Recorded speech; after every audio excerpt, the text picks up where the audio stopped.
নমস্কার বন্ধুরা, দেখুন আজকের আমি এই কই মাছ কেটে নিয়ে চলে এসেছি। এটা তেল কই বানিয়ে আপনাদের দেখাবো। এই দেখুন কই মাছগুলো একে একে ভেজে নিচ্ছি আমি। এই দেখুন মাছটা আমি ভেজে তুলে নিয়েছি। আলুটা এবারে আমি ভেজে নিয়েছি, অল্প একটুখানি আলু দেবো। দেখুন কড়াইটা আমি বসিয়ে নিচ্ছি। দেখুন এবারে আমি কালো জিরা দিয়ে দিচ্ছি অল্প, পেঁয়াজ বাটাটা দিয়ে দিলাম।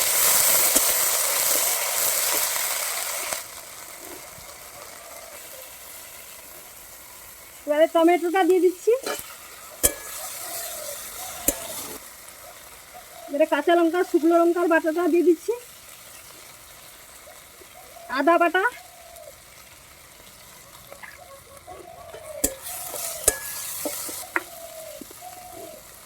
লবণ দিয়ে দিচ্ছি,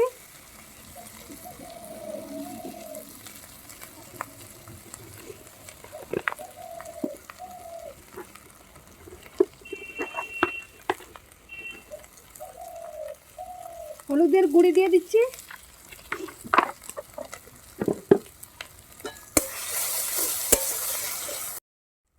মশলাটা আমার কষানো হয়ে গেছে। এবারে জিরা বাটা আর সর্ষে আর একটু পোস্ত বেটে রেখেছিলাম, এটা দিয়ে দিচ্ছি।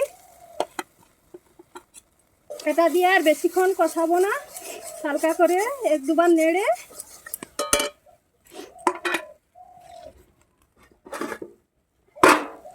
এবারে আমি আলুটা দিয়ে দেবো। মানে সর্ষে বেশিক্ষণ কষালে পেটো হয়ে যাবে, এই জন্য বেশিক্ষণ কষাবো না। এই এবারে জলটা দিয়ে দিচ্ছি। ঝোলটা কি সুন্দর ফুটছে। এবারে আমি মাছগুলো দিয়ে দেবো।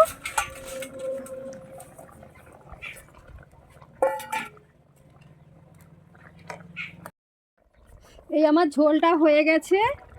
আপনারা কই মাছ পেলে এরকমভাবে বানিয়ে খাবেন, দেখবেন খুবই ভালো লাগবে। আর আমাকে জানাবেন কেমন লেগেছে। টাটা বন্ধুরা, আজকের মতো এটাই। আপনারা সুস্থ থাকবেন, ভালো থাকবেন।